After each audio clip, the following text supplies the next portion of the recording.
Hello everyone, I, Janice Kuju, on behalf of collegedunia.com, welcome you all to this new series of Thoughts on Education, an initiative by collegedunia.com. Today we have with us Dr. Vivek Singh, who is the HOD of Computer Science Department of Banaras Hindu University, Varanasi. A very warm welcome to you, sir. Thank you, Janice. Sir, my first question will be to tell us about your profile, how long you have been associated with Banaras Hindu University, and please share your experiences regarding that. Well, I am basically a professor in computer science department, and I have joined Banaras Hindu University way back in 2004. So almost 16 years I have been with Banaras Hindu University, and I teach courses in computer science, and I also do research in computer science. So largely, all the academic duties that I'm involved with. So teaching, research, and also some kind of consulting to industry as well as, other professional societies. So this is largely my role. And at the moment, I am also heading the Department of Computer Science. That means, all academic and administrative responsibilities of the department lie with me, and my department is about 450 students are there, and we run programs at all levels possible. We have bachelor's programs, we have master's programs, and we also have PhD programs. So these are the programs that we have, and the department is it started in 1987, so fairly old now, and university as such is very old, so it is about 100 years old. So it's a wonderful place to be here. I'm not sure if you have been to the campus, but if you come to the campus, you'll really enjoy the campus. It's a huge campus of about more than 1,300 acres, full of trees, lush green, and the Indo-Gothic architecture of the buildings, the temple architecture. So it's a wonderful place to be. Okay. Sir, you are currently holding a key position in your institute. What are the key factors that keep you connected to the education sector? Well, when you talk about education per se, I think nowadays in the modern world, education has a bigger role. And not only bigger role, but education has also transformed a lot. Because if you go back to, last 50 years back or 100 years back, education was an entirely different endeavor at all. So, education was limited only to imparting education, where there were teachers who were, taking classes, imparting education to students, and the students were trained for different responsibilities, whether it was for working in an industry, whether it was for working in a company, or whether it was for working in government, but largely education was concerned with manpower development. But what has changed during last 30, 40 years is education now also has, a very important component of research associated with it. So when we say education and when we talk about higher education institutions, particularly, higher education institutions now, they have multiple responsibilities. So when we talk about, responsibilities that we actually go through, I would say there are three primary responsibilities that teachers of universities are essentially have to go through. Creation of knowledge, dissemination of knowledge, and application of knowledge. If you map these responsibilities to different functions, now creation of knowledge would be, doing research. So where you do research, you produce new knowledge, and this new knowledge is relevant for the society, it is relevant for the knowledge, it is relevant for the economy. And whatever new knowledge that we create, the second major responsibility that we have is to disseminate the knowledge. So the new findings that we have, it has to be disseminated to students, to peers, to other people, so that this knowledge could be used in a productive manner. So the second important thing is dissemination of the knowledge. And finally, application of the knowledge. So application is where whatever knowledge is created, whatever knowledge is being shared, it is also applied to solve different problems, whether these problems are national problems, whether these are societal problems, So whatever is the problem. So I would say being in education nowadays is a much bigger role. It is a much bigger responsibility that it used to be earlier. So now, as a teacher, particularly in higher education institutions, where if you're in a university or an engineering college, one should be responsible and responsibly doing all these three activities: creation, dissemination, and application. And all these activities actually need a kind of balance where somebody is good in creation of knowledge, somebody is good in dissemination of knowledge, somebody is good in having very good connect with the society. So all these are very, very important activities, and these three activities should happen at a full pace in any higher education institution. So I would say being in a higher education institution is a very responsible thing in modern world, in a world which is essentially about knowledge-based economy, which is about a lot of problems which can be solved by research, which can be solved by this new kind of knowledge creation. Okay. Sir, being the HOD of Computer Science Department, how would you describe your leadership style? What is your philosophy of leadership? And what are your roles and responsibilities towards the institute and towards the students? So, being the head of the department, one is expected to be doing everything responsible, everything under the sun for a smooth running of the department. Now, when I say smooth running of the department and the academic programs within the department, then I would also like to add, what are the programs that we run, because that is how, it makes the answer complete. So we have programs in computer science at all levels, at bachelor's. So we run a BSc program, Bachelor of Science program in computer science. We run 2 master's program. We have Masters of Computer Science, and then we have Masters of Computer Applications. And we also have a PhD program, so leading to PhD degree in computer science. So these are the 4 programs that we run at different levels. And students are recruited through a national entrance process. So we have an admission test which happens at different centers in the country. And in a sense, it's wonderful because the department actually have a national character. We have students from places like, somewhere extreme east of India, from Assam, from Arunachal. We also have students from West Bengal, from Tamil Nadu. So we have students from Himachal, Uttarakhand. So it's a huge diversity that we have in the department. And we also get international students from different parts. So, for example, we have a provision of admission of international students up to 15% of the total seats that we have. So, in terms of character of the department, we have, nationally, all parts of the India is represented. We also have international students. But with this, comes a natural thing of heterogeneity. So, this heterogeneity itself becomes a challenge. You have to teach to the students who come from different backgrounds, different social contexts. Sometimes, if you have people from other countries, there are language issues as well. So imparting education to a heterogeneous class itself is a challenge. And we try our best that we perform very well. And being head of the department, the primary responsibility that I have is that all these activities, all the academic functions of the department, they run in the best possible manner. And when I say best possible manner, that means the classes should run on time, the classes should be proper, the syllabus should be updated, there should be connect with the industry, internship should go on. So all these responsibilities are essentially, being the leader of the department, you are actually responsible for all these activities. And of course, we have a wonderful team of teachers who all contribute to all these activities. Now, as far as, leadership is concerned, and if you want to know about my own personal thoughts, I would say, a leader should, so when you say you're leading a particular unit, it could be a department, it could be a university, it could be a company. So the first and foremost important thing is, what is the vision that you have?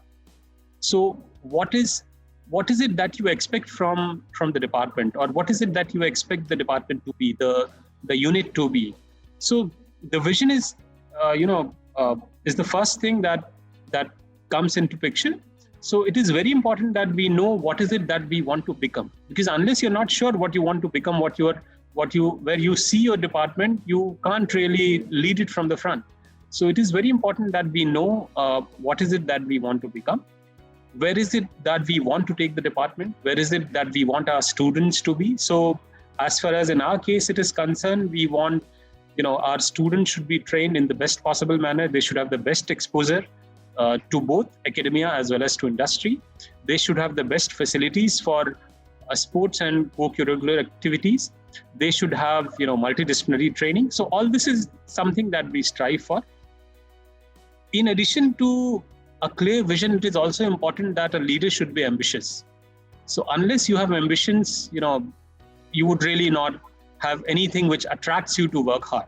So ambition is equally important, that one has to have the ambition to take the unit or the department forward, and to make sure that, everything best possible happens, so that you are actually able to lead your department to that level where you actually envision the department to be.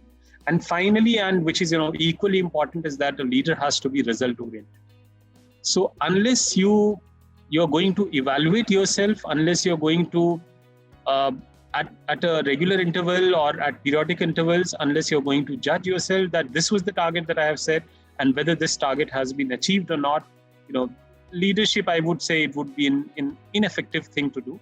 So for me, I would say a clear vision, being ambitious, and being result oriented are three key components of a leader, whether this leader is of a small unit or a big unit. Okay. Sir, as an HOD of Computer Science Department, how do you strategize about the key plans and programs of marketing and administration of your department? Well, in our case, if I may add here, so Computer Science Department in Banaras Hindu University started in 1987, and we have the advantage that we are part of a university which is well known, which is, highly reputed. Everybody knows about Banaras Hindu University as far as, people in India are concerned. So students are well aware of the university, and we operate in a setting which is a truly multidisciplinary university. So we have programs in, everything under the sun. You just name a discipline, we have a program in that. We have medical sciences, we have engineering sciences, we have management, we have social sciences, arts, humanities, we have music, drama, performing arts, agriculture, science, environment, sustainable development. So there's nothing, I would say there's not even a single discipline which is not there in the university. So being situated in a university which is truly multidisciplinary character itself gives you, an added advantage that people know about the university. So you actually don't have to reach out to the audience, because, almost all students in all parts of the India, they know about the university, they know about the program. And in our case, we have bachelor's program, master's programs, and doctoral program. All of them get students recruited at national level. So, and this is happening since 1987. So we actually started computer science program much earlier, when there were just few programs in India in computer science. So in fact, we may be counted among the first 10 universities which actually started computer science programs. So people know about us, people know about our program, students are well aware of the fact. And what we try to do is, we rather try to be a department which remains relevant.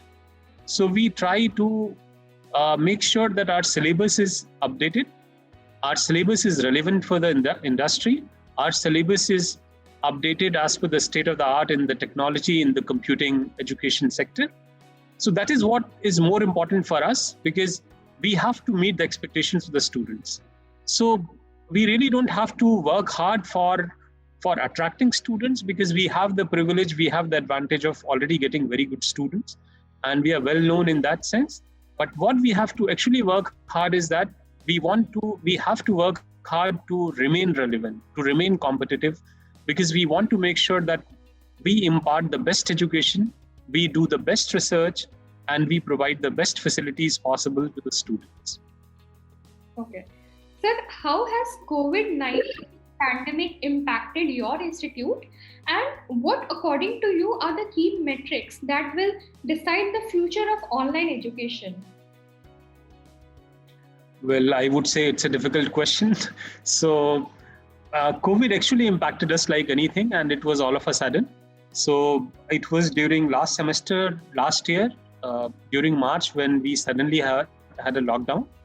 And so, in our case, we are largely a residential university. So, majority of our students live within the campus, and they come for physical classes.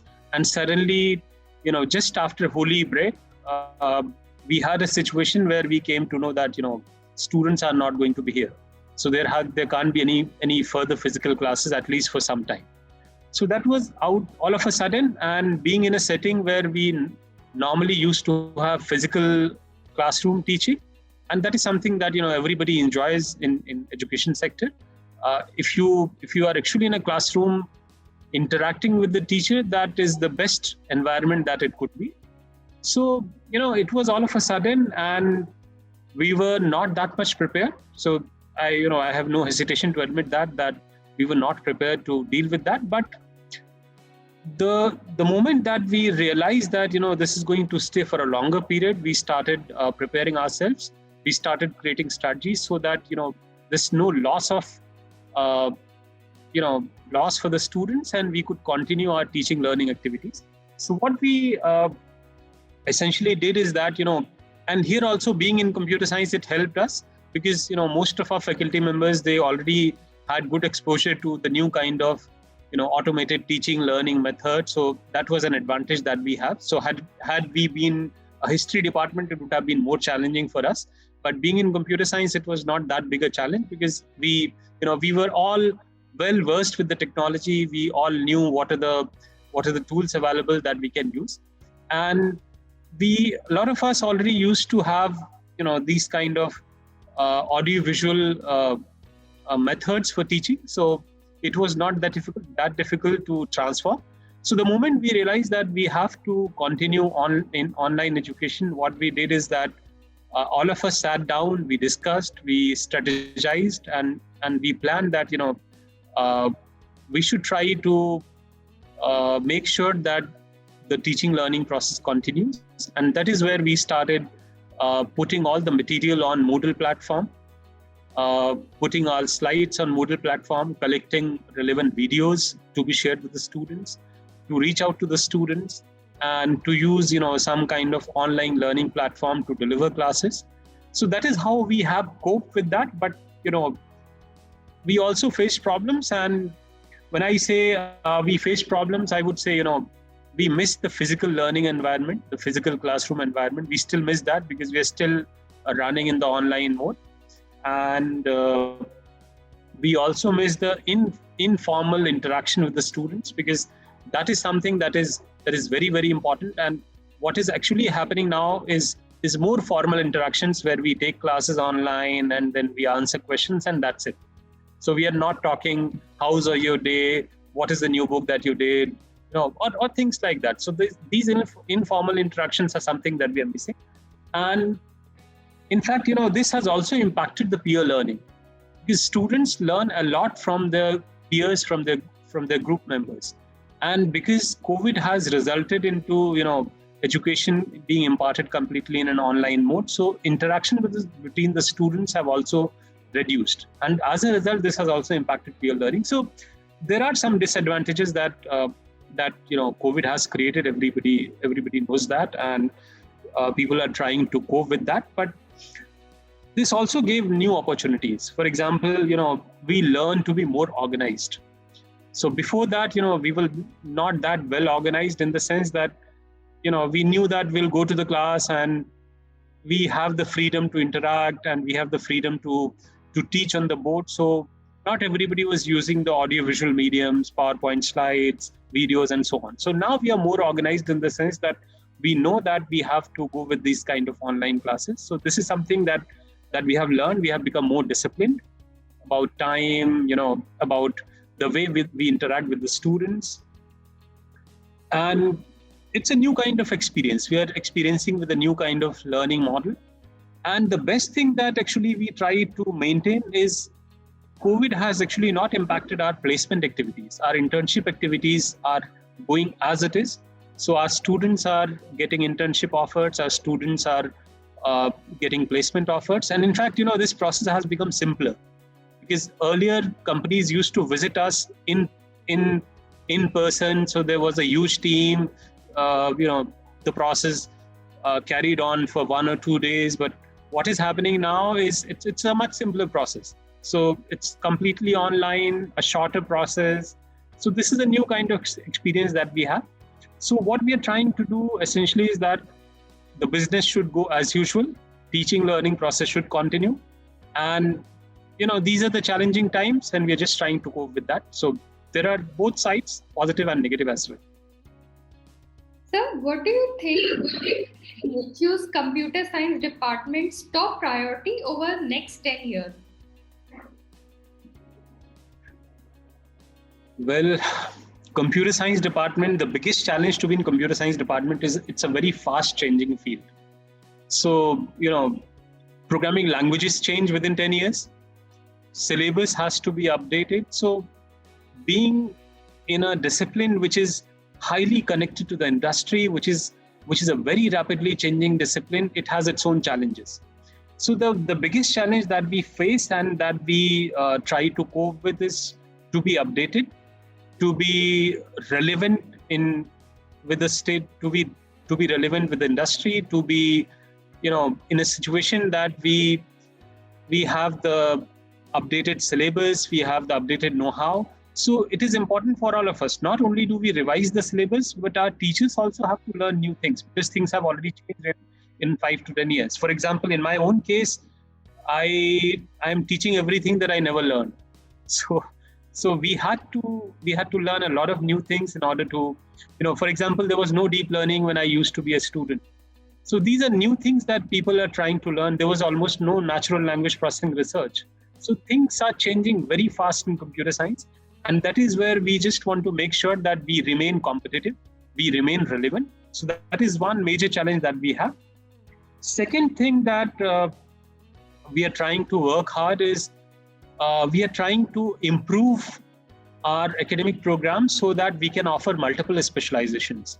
For example, for our master's programs, we have recently revised the syllabus and we have created multiple specializations. So we have specializations in data sciences, we have a specialization in AI and machine learning, we have in Internet of Things, we have in computer vision and image processing, and we have in cloud computing. So all these are new relevant areas, contemporary areas. So what we are trying to do is our syllabus we have updated in a manner that once a student graduates with a BSc degree or a MSc or MCA degree, he or she has the freedom to graduate with a specific specialization based on the choice, based on the interest. So that is something that we have already done, and this is a regular exercise that has to continue.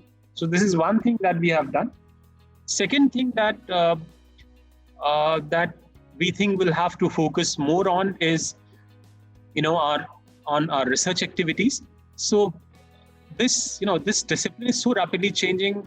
Research activities are not only happening in academic institutions, but they're happening in industry as well. So we have to compete not with other universities, but also with companies like Google, with Microsoft, with Facebook, because all of them have their research and development labs. They have the scientists working on that. And when we do research, this research have to be globally competitive. So we are actually competing with one of the best facilities. We are competing with one of the best organizations in the world, organizations which are full of resources, which have a lot of money. So this is something that is a big challenge for us, and we strive hard to remain globally competitive and to work on problems which are important and useful for the society and relevant to the academia. So this is another important thing that we have. And I think third thing, which is equally important, is that we want to project ourselves, or we want to position ourselves in a situation where we are actually able to go beyond disciplines. So for me, an ideal situation would be that my student should be able to learn not only computer science, but should also get flexibility to learn some amount of music or some amount of drama or some amount of social sciences, arts, humanities, and so on. So depending on what is it that a student is interested in, he or she should have the flexibility. So that is something where we would like to position ourselves in the time to come. And with the new education policy that has come up in India, I think there are possibilities, there are openings in the new education policy that we could actually go multidisciplinary. And that is where we would like to position ourselves, that when we train a student, the student is not only trained in computer science, but the student is actually trained in a multifaceted environment. There's an all-round training where student is not only a good student, good scientist, but is a good individual as well. So that is where I would like to position my department in the time to come. So when you first came to computer science department, what was your vision for the institute? How has it evolved over time, and how far along in implementing that vision are you? Well, it is for the time to tell how far I have been able to implement what has been already implemented. But if I go back to the time when I joined the department, well, as I told, computer science being a rapidly changing discipline, when I joined the department, whatever we used to teach, all of that is gone now. We have new courses, completely new syllabus, and that is where we have to learn, and we have to adapt ourselves to the changing time, to the changing syllabus, to the changing curricula, and to the changing needs of the industry as well. For example, what is happening in computing and IT industry is that there's a lot of reskilling that is happening. So not only the demand has changed from the industry, but what has also changed is those people who are in IT industry working for last 15, 20 years, they are also required to reskill themselves. So AI, machine learning, big data, these IoT, these new technologies have emerged, which were not there 15 years down the line. So we are trying to remain relevant, and that is where the biggest challenge for us lies, to be updated. And I think we have succeeded to a great extent in remaining updated. And in fact, recently we revised our syllabus and we updated the curricula, and we also interact with industry, and we also interact with our alumni, so that we can know about them, we can get their inputs. And in fact, we also entered into some MOUs with different organizations. For example, computer science department has an MOU with Oracle. We have an MOU with Hewlett Packard. We have MOU with Aruba. So there are some memorandum of understandings that we have with different specific industry sectors, and these memorandum of understandings allow us to share, so all these companies, they share their intellectual property with us under an agreement. So our students are exposed to what is happening in the industry. So we have been able to achieve to some extent whatever we have been looking forward. And of course, we still have a lot of things to be achieved, particularly in the research sector. So education, as far as teaching is concerned, teaching activities are concerned, I think we are doing relatively better, and we are trying our best that we are one of the best. And in terms of research, we have a lot to do, and we are trying to do. And I'm sure, in the time to come, in next 5 years, we would be able to achieve a lot of things that we are looking for. So going forward, what according to you are some of the biggest challenges that you see, both for higher education in general and for computer science department at BHU? Well, higher education sector in India is changing like anything. And we have a very peculiar example. We have, we used to have a very well-established traditional knowledge system that we have, for some reason, forgotten completely. So what we have done is, our education system has largely been motivated by the practices in the Western world. But what is happening with the new education policy, which has come up in 2020, is now we have started to realize that if we want to remain competitive, if we want to be a developed country, if we want to be a knowledge economy, we simply cannot be following what is happening in the developed world. But we have to know our own strengths as well. So we have to know, we have to respect our traditional knowledge systems. We have to know our strengths, and we have to learn from others as well. So the new education policy actually allowed all this to happen. And that is where, a lot of things would be happening in the next 10 years. And funding to the higher education sector is also expected to improve. So I think there would be a lot of changes that would be happening in the, if you talk about national scenario. And in the time to come, we'll have more and more multidisciplinary universities. So, for example, the new education policy talks about multidisciplinary universities so that there could be all-rounded development of students, not only being trained in engineering or medicine or one particular discipline. So if you are an engineer, you should have a good understanding of social sciences as well, because unless you are connected to the society, there would be always a gap to what you are studying, what you're learning, and what actually society needs. So a student who is not connected to the society, or a syllabus which is not connected to the society, would not be training the student so appropriately that student in the time to come is able to solve societal problems, or is actually able to do things which are relevant for the nation.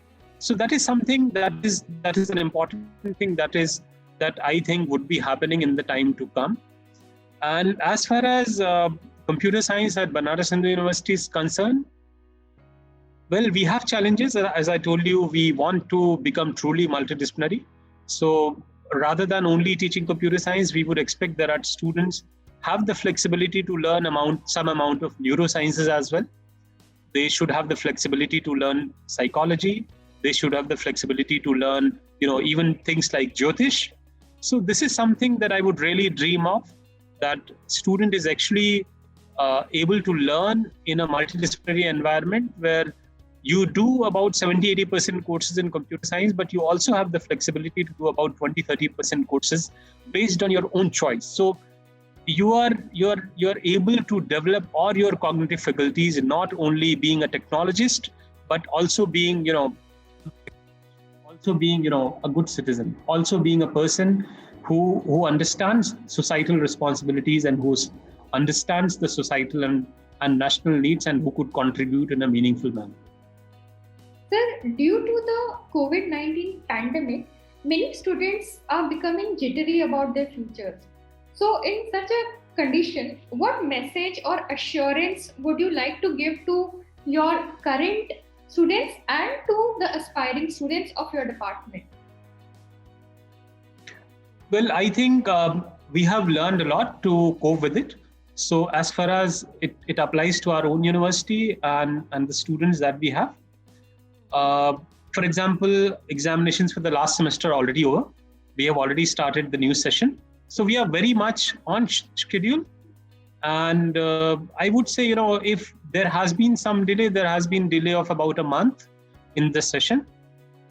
We are making all possible efforts that teaching learning activities can go on. The only problem is in terms of, laboratory exposure. So that is something that we have not been able to do in the best possible manner, but we are trying to provide remote access to the facilities so that students are able to learn their programs in, good kind of computational environments. And university has also allowed students to come to the campus physically in different batches so that they could actually work in laboratories. So that is something that is also happening. It is not exactly what it used to happen in the normal times, but everything possible is being done so that the business continues. The teaching learning activities are actually carried out, and students have the flexibility to learn. Students have all the opportunity to learn, to continue with their academic programs, and even our internship and placement activities are also going on. So if I can assure, I can assure the existing students that we are trying our best that the business goes as usual, and everybody is able to make best use of the time. They get their degrees on time, they get their classes on time, their academic programs are completed on time. So I think we have been able to do fairly good in terms of meeting time and to continue with the normal activities. well, few things cannot be replaced. So that is something which is for the good time to come, where we have a completely normal situation. We would again enjoy the physical classroom and all these things, but we are just making sure that nothing goes problematic, and our students continue with their academic programs. Even with the new semester that we just admitted last year, we have started there. So new students, they have not even come to the campus, but we have started classes. So we are almost complete with the classes, and their examinations are going to start. So we are trying our best that we continue as usual. Thank you so much, sir, for sharing your views with us. I am very sure that the students who are aspiring to join your department will get a lot of information from this interview, and they won't be feeling jittery about their future and will be very confident in joining BHU Computer Science Department. Thank you so much, sir. Well, they should be. BHU is a university of its own kind, and if you have studied in BHU, it's like a lifetime achievement. So welcome everyone whosoever is going to come to the department to come to study in BHU. You're most welcome. It's a life of its own kind. You have sports, curricular, academia, residential life, green campus. So it's a wonderful place to be, and anyone who comes to BHU never forgets the university. So, well, best wishes to everyone who plans to come to the university.